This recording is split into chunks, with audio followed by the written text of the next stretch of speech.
ಮಾತಾ ಕೀಚೆ. Okay okay ಏನಕ್ಕೆ ಗೊತ್ತಾ, ನಮ್ಮ ಸಂವಿಧಾನ ಶಿಲ್ಪಿ ಅಂಬೇಡ್ಕರ್ ಅವರು. ಯಾರವರು? ಸಂವಿಧಾನ ಶಿಲ್ಪಿ. ಅಂದ್ರೆ ನಮ್ಮ ಸಂವಿಧಾನನ, ನಮ್ಮ ಕಾನೂನು, ನಮ್ಮ ರೂಲ್ಸು, ನಮ್ಮ ನಾವು ಜೀವನ ಹೆಂಗ್ ಮಾಡ್ಬೇಕು, ನಮ್ಮ ರೂಲ್ಗಳು ಏನಿರ್ತಾವೆ ಅನ್ನೋದನ್ನ ಬರೆದಂಥವ್ರು ಯಾರು?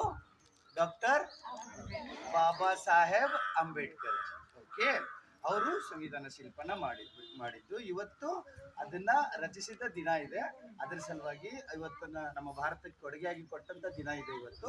ಅದಕ್ಕಾಗಿ ಇವತ್ತಿನ ದಿನವನ್ನ ನಾವು ಆಚರಿಸ್ತೀವಿ. ಕರೆಕ್ಟಾ? ಗೊತ್ತಾಯ್ತಾ ಎಲ್ಲರಿಗೂ? ಓಕೆ ಓಕೆ 3 ಫ್ಲಾಗ್ಸ್ ಯಾಕಿದೆ, 4 ಯಾಕಿಲ್ಲ? ಚಕ್ರ ಯಾಕಿದೆ? ಅದರಲ್ಲಿ 24 ಇವು ಕೊಂಬುಗಳು ಯಾಕಿದಾವೆ ಗೊತ್ತಾ ಯಾರಿಗಾದ್ರು? ಆಗ್ಲೇ ಏನಂದ್ರು ಟೀಚರ್ಸ್? ಕೇಸರಿ, ಬಿಳಿ, ಹಸಿರು. ಕೇಸರಿ ಏನ್ ತೋರ್ಸತ್ರಿ ಮ್ಯಾಮ್? ಸ್ಟ್ರೆಂತ್ ತೋರ್ಸತ್ತೆ. ಓಕೆ, ಬಿಳಿ ಏನ್ ತೋರ್ಸತ್ತೆ? ಶಾಂತಿ, ಪೀಸ್, ಸಮಾಧಾನ. ಗ್ರೀನ್ ಏನ್ ತೋರ್ಸತ್ತೆ? ಗ್ರೋತ್ ತೋರ್ಸತ್ತೆ, ಡೆವಲಪ್ಮೆಂಟ್ ತೋರ್ಸತ್ತೆ. ಓಕೆ, ಅದರಲ್ಲಿ 24 ಯಾಕಿದಾವ ಗೊತ್ತಾ?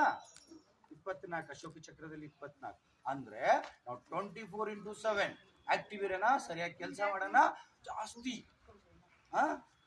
ನಮ್ಮ ದೇಶನ ಮುಂದುವರಿಯಕ್ಕೆ ಜಾಸ್ತಿ ಕೆಲಸ ಮಾಡೋಣ ಅಂತೇಳಿ ಅಂದ್ರೆ 24x7 ನಾವು ಯಾವಾಗೂ ಆಕ್ಟಿವ್ ಇರ್ಲಿ ಅಂತೇಳಿ ಅಂದ್ರೆ ಅದರಲ್ಲಿ 24 ಕೊಂಬುಗಳು ಮಾಡಿ.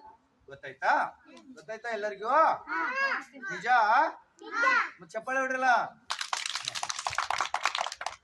Thank you very much.